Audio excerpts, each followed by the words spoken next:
We have just one more week left in May. Will we get the Canon EOS R5 Mark II announcement next week? Will it be bold and impressive, a wow camera? Last week we got the Canon EOS R1 development announcement, press release, and a teaser video on May the 15th.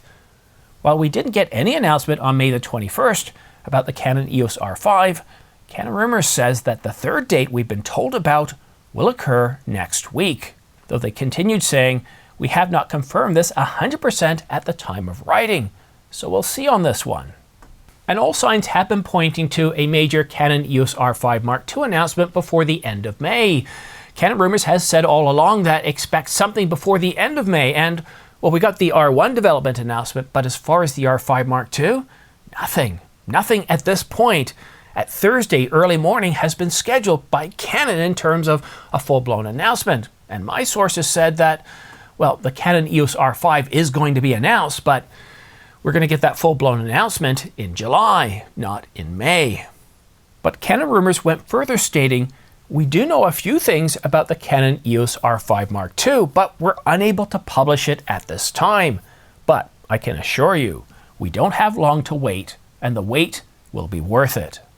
And I can tell you that Canon Rumours is onto something here. I was talking to Craig a couple of weeks back, and he said he has information, but until we reach a certain date, he can't say anything. He can't say anything at all. He wouldn't even hint to me what it was, but he smiled when he said he's got some information on the R5 Mark II. He just can't announce it at this point. And I know this has got to be one of the most frustrating times to be excited about a camera, because again, for the last couple of years, whether it's the R1 or the R5 Mark II, we've been teased all over the place. We've been taken in this direction, then being found that's a dead end, then taken in this direction and found, nope, it's actually closer to that direction.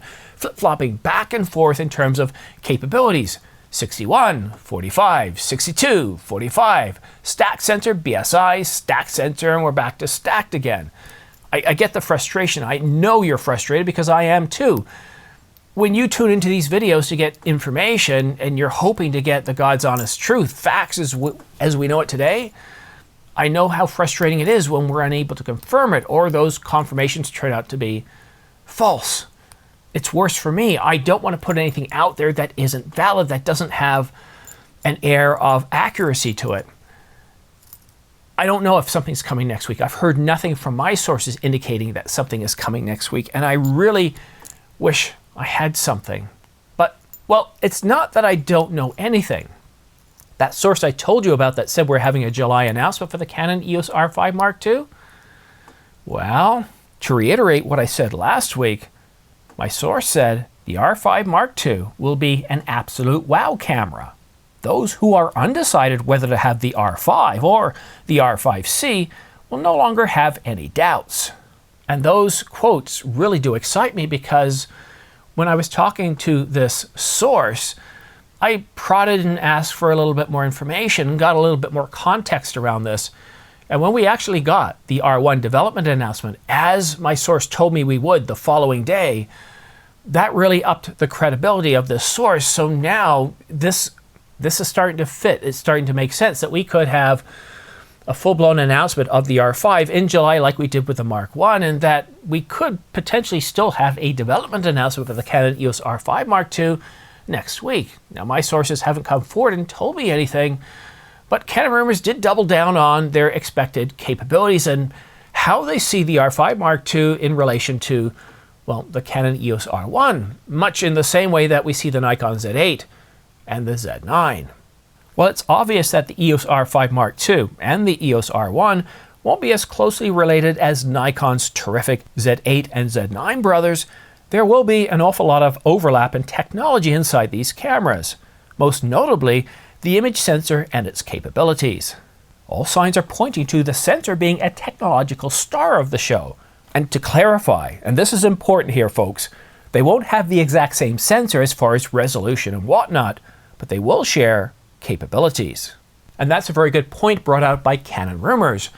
The Z8 is pretty much a mini Z9. They're both very good cameras, with the Z9 being the best of the best, the fastest of the fastest, with dual CF Express Type B card slots. Whereas we turn to Canon, The R1 is the pinnacle of a sports and fast action camera. It's going to have a resolution less that of the Canon EOS R5. We don't know if it's going to be around 30, 36, but it's not going to be the 45 megapixels that we're going to find in the Canon EOS R5 Mark II. It's going to have a whole new designed sensor, and I've already got 2 videos recorded about some new capabilities coming to the EOS R5 Mark II and the Canon EOS R1. This video scheduled for tomorrow provides us with more information about how the autofocus works and how we have a new image sensor, and that dual pixel autofocus is different, providing us with more. Well, I'll leave that for tomorrow's video. And this video here, which I haven't scheduled yet, talks about reduced chromaticity, delivering perfect colors. And I've seen a lot of patent applications over the past couple of weeks that show how these new sensors inside the R5 and the R1 are just going to be, well, leaps and bounds ahead of what we've seen in previous cameras, such as the R5 Mark II, the R3. And that's pretty bold, that's pretty impressive. The eye-controlled autofocus is going to have a new version as well. So we're seeing a lot of indications in the patent applications showing that these new sensors are going to be a completely new design. And that's what one of my sources has told me, that the R5 Mark II, its new sensor, its stacked sensor that's going to be backside illuminated, does have a completely new design, that they put an awful lot of effort into this. This is not just the same old 45 megapixels, and this is something we need to focus on here. The R5 Mark I had an incredible sensor, 45 megapixels, allowing 8K video up to 30 frames per second raw, that you could shoot 20 frames per second electronic, 12 frames per second mechanical, a truly impressive camera. But the R5 Mark II is going to take that sensor. Sure, we've got the same resolution, but we're going to have more detail. We're going to have a better autofocus system. We're going to have a lot of capabilities that are just going to make your work as a photographer a whole lot better as a videographer. And autofocus is a huge part of this sensor because Canon implements its autofocus, its dual pixel autofocus system, right onto the sensor itself. So to be able to have smoother autofocus, to be able to automatically lock onto a subject that has a ball in their hand, well, that's pretty bold. And what Canon Rumour is telling us is while they're going to have different chips, at least in terms of the sensor, the image processor is likely going to be the same. And will it have that new digic accelerator? But the one thing is certain here is, according to Canon Rumours, and they have had a pretty good track record over the last, 8 to 12 years, that the new R5 Mark II is going to have very similar capabilities to the Canon EOS R1. Not like the R5 Mark I, where it got the exact same image processor. But in terms of it being, I wouldn't say a mini R1, because it's going to be its own unique child. I really see the Nikon Z8 and Z9 as twins, identical twins, with one twin just getting a little bit more of something else, a little bit more higher IQ, a little bit more capable in terms of speed, but they look identical, they seem identical to, and that's the thing with twins. If you've never grown up with twins and you see twins for the first time, to you, they look absolutely identical. But to their parents, oh, they're completely different personalities.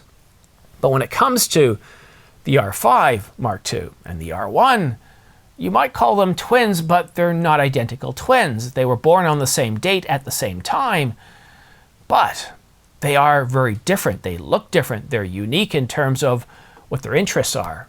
The R1 being a sports and fast action shooter primarily, and from everything we've heard so far, that is going to continue. Whereas the R5 Mark II is the camera for everybody else. Well, everybody that can afford that price tag of around $4,000. It is going to be, the R1 is their flagship camera, and make no mistake about that. But the R5 Mark II is going to be their top seller, the one that gets all the attention. And there's one thing I do want you to consider, and that's the Mark I. Take a look at it. $2,899. That's $1,000 less than it was announced back in July of 2020. $1,000 off its release price. It can still shoot 20 frames per second electronic, 12 frames per second mechanical. Shoot 8K video up to 30 frames per second raw. 4K video up to 120 frames per second with Canon Log 3. And it can shoot full sensor readout up to 30 frames per second in 4K. It's got pretty good dynamic range and incredible detail with its 45 megapixel sensor.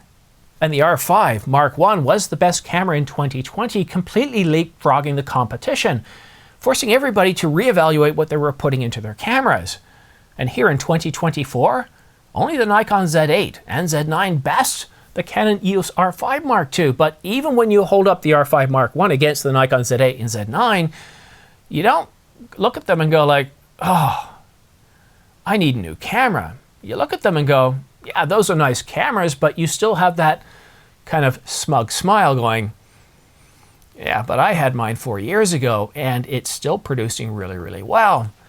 So if you are caught up in this hype over the R5 Mark II, this fear of missing out, this FOMO, I really want you to just sort of take a step back and look at the capabilities of what you need in a camera, and then look at the Canon EOS R5, the Mark I, at $28.99. And maybe what you should do, just to give yourself a bit of perspective, is take the Nikon Z8 and do that heat map as well. Look at the capabilities you're looking for, color code them like traffic lights, red, orange, and yellow, and that'll give you a visual as to which camera will better meet your capabilities, because even the Nikon Z8 right now is $500 off.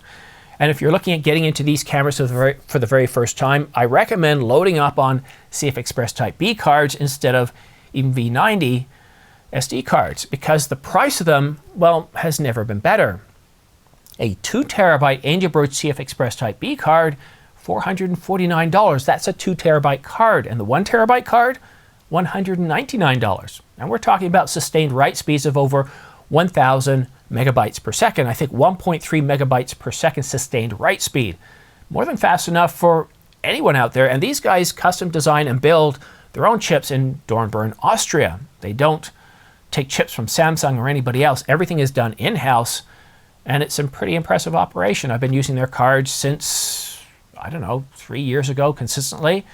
I've got their AtomX on the Ninja 5. I've got a whole slew of CF Express Type B cards. I've got their micro SD cards, their full-size SD cards. And in my Canon EOS R5, I've got right now a 2 terabyte, their Mark II CF Express Type B, and a, I think, 1 terabyte V60 card, although they make the V90 cards. I just use that as a backup, so when I dual record, I'm safe. But if you're interested in purchasing the Canon EOS R5 Mark I for $28.99 or the Z8, and there's a ton of other sales, I've got links in the description down below because there's so many cameras on sale. And if you are interested in picking up any of these cameras from Adorama, B&H, or Amazon.com, then please consider using my affiliate links in the description down below. If you do click on these links, it doesn't take you to any strange site where you have to put in any strange codes. It takes you to the exact same B&H site, Adorama site, or Amazon site where you can go ahead and purchase these cameras. But the one difference is, not only do you get a great discount, you get to help out this channel because I get a small commission back from those retailers that helps me stay up to date on the latest and greatest, such as the 100 to 500, the 200 to 800, and of course, what I've been shooting with for the past 4 years, the Canon EOS R5 Mark I. And if you have used my affiliate links in the past, I know a few people used them yesterday. Thank you so much. I don't care how big or how small it is. Whenever I see a pre-order, it just makes me smile because of your support for this channel, and it's very much appreciated. Thank you so much for tuning in. Thank you so much for commenting. It's very much appreciated. I do suspect that things are going to start to heat up because even if we don't get a development announcement for the Canon EOS R5 next week, well, you know what happens next week, right? We're into June. And then we're only a month away from the actual supposed announcement. And I would expect, as we're getting closer and closer, we're going to start to get more noise. Just look at the last couple of weeks, the amount of noise we've gotten on the Canon EOS R5 Mark II, what my sources have brought you. Things are going to start to heat up. So I'm really excited. Thank you so much for tuning in. Have yourself a great day, a great weekend, and we'll see you again soon.